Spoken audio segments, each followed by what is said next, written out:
Hello, hello, hello, welcome back. আর আজকে আমি তোমাদের সাথে যেটা শেয়ার করব সেটা হচ্ছে দেখো, আমাদের বাড়ির এক অদ্ভুত নিয়ম। আমাদের এখন চলছে হচ্ছে বোনের বিয়ের হলুদ কোটা। আর আমাদের নিয়ম হচ্ছে হলুদ কোটার সময় নাকি এরকম মুখের মধ্যে পান দিয়ে রাখতে হয়। আচ্ছা, তোমাদের বাড়িতেও কি এরকম নিয়ম আছে? যদি থাকে সেটা কিন্তু অবশ্যই আমাকে কমেন্ট বক্সে জানাতে ভুলো না।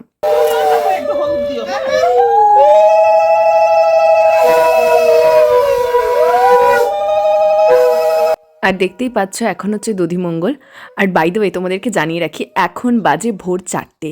কারণ আমাদের নিয়ম হচ্ছে এই যে দধিমঙ্গলটা ওকে খেতে দিয়ে তারপর সূর্য ওঠার আগে গিয়ে ঘট ভরে নিয়ে আসতে হবে, যেই জলটা দিয়ে আমাদের কনে আজকে স্নান করবে। তো সবারই নিয়ম আলাদা আলাদা হয়, বাট কাছাকাছি হয় কিছু একটা। তোমাদের নিয়মকানুনগুলো কিন্তু আমায় জানাতে ভুলো না। আর এই দেখো, আমার বোন খেতে খেতে কেঁদেই যাচ্ছে। আর এদিকে আমার মামি, যদিও মামির মুখটা দেখা যাচ্ছে না, কিন্তু সেও কেঁদে যাচ্ছে। মা মেয়ে দুজনে মিলে সকালবেলা, না 7 সকাল তো হবে না, ভোর 4টে বাজে। তো সকালবেলা কান্নাকাটি শুরু করেছে। সেটা দেখে আমাদেরও মন টন খারাপ হয়ে গেছিলো। বাট তারপর আমরা আবার ওদেরকে মোটিভেট করলাম যে না না, কান্নাকাটি করলে একদম চলবে না, সবে শুরু, এখনও অনেক কিছু বাকি সারাদিন। আমার মামি এত কাঁদছিল, আমার বোনও, মানে আমরা ভাবছিলাম কী করে সামলাবো।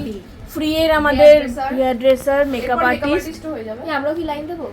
আর এই যে আমার বোনকে মোটিভেট করে এখন অবশ্য মামিরা গেছে হচ্ছে জল সইতে, মানে ঘট ভরতে। আর আমি বোনকে রেডি করতে শুরু করেছি, কারণ ওকে একটা বৃদ্ধির জন্য আমি স্পেশাল লুক দিতে চেয়েছিলাম। ওর মেকআপ আর্টিস্ট আসবে, সেটা ওকে কনের সাজে সাজানোর জন্য। বাট সকালবেলা গায়ে হলুদ আর বৃদ্ধির জন্য আমি ঠিক করেছিলাম যে ওকে আমি একটা স্পেশাল লুক দেবো। আমি সুন্দর করে নিজে হাতে ওকে সাজাবো, কারণ আমি আমার এই বোনকে সত্যি একটু বেশি ভালোবাসি। ও খুব স্পেশাল আমার কাছে। তো যাই হোক, আমি সাজাচ্ছিলাম, আমারও মনটা একটু একটু খারাপ করছিল। বাট আমি ওকে একদম বুঝতে দিইনি যে আমার মন খারাপ। এই যে আমি মেকআপ আর্টিস্ট, আমার ব্রাইড রেডি হয়ে গেছে। আজকের আমার ব্রাইড, কিছু বলতে চাও তুমি? এবার ঝাপসা ক্যামেরা, দাঁড়া। এই তো আমার পরিষ্কার হয়ে গেছি। হ্যালো, আজকের মতো আমি মেকআপ আর্টিস্ট, আর এই যে আমার ব্রাইড সহকর্মী, আমার অ্যাসিস্ট্যান্ট, এই যে একজন, আর এই যে একজন। তোমাকে হয়ে গেছে আমার।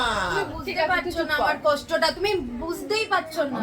কিছু বুঝতেই পারছে না, আমাদের ব্রাইডের এত দুঃখ যে কেউ কিছু বুঝতে পারছে না। যাই হোক, পরে দেখা হচ্ছে, টাটা।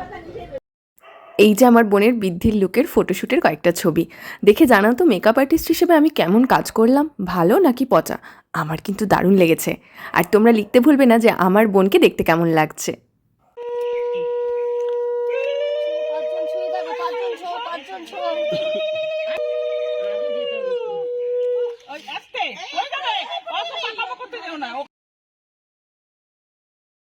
আর এই দেখো, আমার বোন রেডি হতে হতেই আমার মামিরা কিন্তু ঘট ভরে নিয়ে চলে এসছে। তো আজকের মতো এই ব্লগটা এইটুকুই। তোমাদের কেমন লাগলো চট করে আমাকে জানিয়ে দাও। আর প্লিজ প্লিজ প্লিজ আমার সঙ্গে থেকো। আজকের মতো এইটুকুই, দেখা হচ্ছে খুব তাড়াতাড়ি। ততদিন পর্যন্ত ভালো থেকো, tata, love you all, by.